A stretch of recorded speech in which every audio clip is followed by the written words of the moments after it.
Grabe, pati Pedro Hill hindi nakaligtas. Talagang tinanggal ang mga libag-libag dito. Ganito kapag may gobyerno na.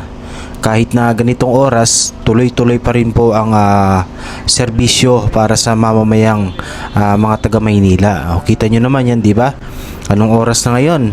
Nasa alas 8, alas 9 yan. Pero kita nyo, tuloy-tuloy pa rin po yung pagpa-flashing ngayon dito sa may Pedro Hill LRT Station, dito sa may bangketa. At kung inyong mapapansin, kulay dilaw.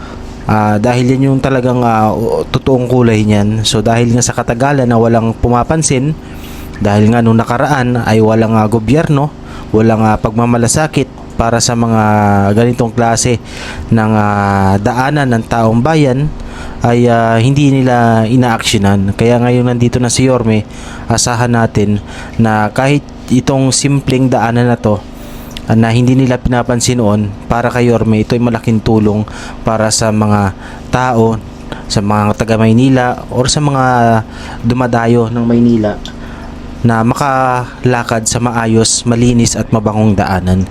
Kita nyo naman yan, talagang pina-power washer tapos sinasabon pa. So ganyan dapat, hindi tinitipid. Kaya naman saludo tayo kay Yorme kasi talagang sobrang solid ng kanyang ginagawa para sa Maynila. Lahat ginagawa niya para maging maayos itong Maynila na magulo, napakaraming populasyon, polusyon. Kaya naman sobrang saludo tayo kay Mayor Isko. Ayan. Ito pa pala mga kababayan, mga taga-Batang Maynila, is yung time na hindi pa po inuulan, no? So the good thing is yan, bago nga dumating yung pagbaha, kahit paano luminis na rin yung mga bangketa at yung ibang kalsada rito sa Kamaynilaan. And yun lang po no, mga kabayan, at sana tulungan din natin si Mayor Isko, tulungan din natin ang bawat isa sa atin sa lahat ng ating nasasakupan. Tulungan natin yung mga namumuno sa atin, maging responsable tayo sa bawat paligid, sa tahanan natin magsimula ang pagiging responsable. Huwag magtapo ng basura, maging malinis at maging mabuting tao, pinakamalaga. Ilang po mga kabayan, maraming salamat. Samahan nyo akong baybayin ang kahabaan ng Espanya Boulevard. Thank you po and God bless po sa ating lahat. Espanya Boulevard. Silipin natin kung gaano kaliwanag. Pakita ko sa inyo kung gaano ka-safe ngayon na lumabas ng mga ganitong oras habang nagbibisikleta dito sa Maynila.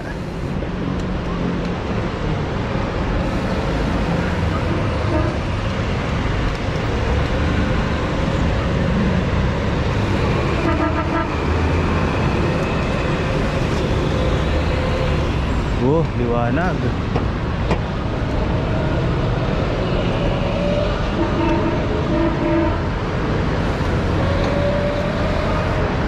Maliwanag din, maliwanag.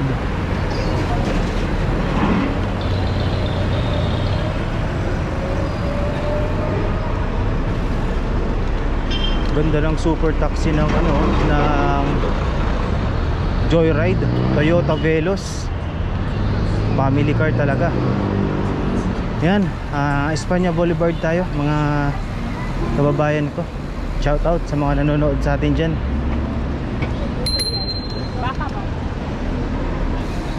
Mga nakahara sa daanan.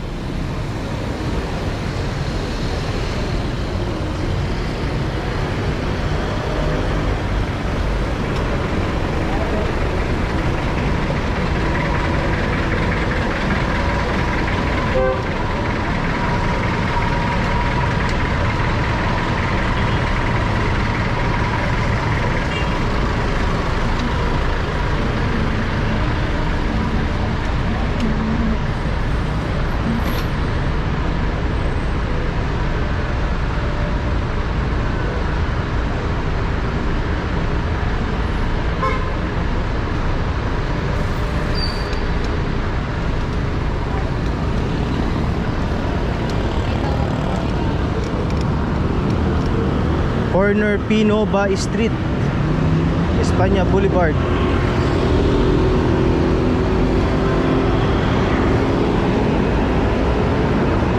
maliwanag, no? Maliwanag.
Oy, nakakatakot. Bus.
Ito na yung ano, kung ito nagkakamali, yung NLEX